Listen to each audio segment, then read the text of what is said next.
Let's see how to set Chrome as the default browser Windows 11. Now go to Computer Settings, then Apps, then Default Apps. Then scroll down and go to Google Chrome.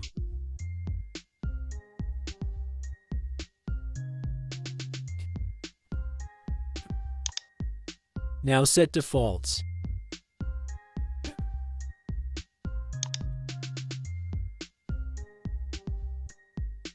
Now you can change the default browser to another document application.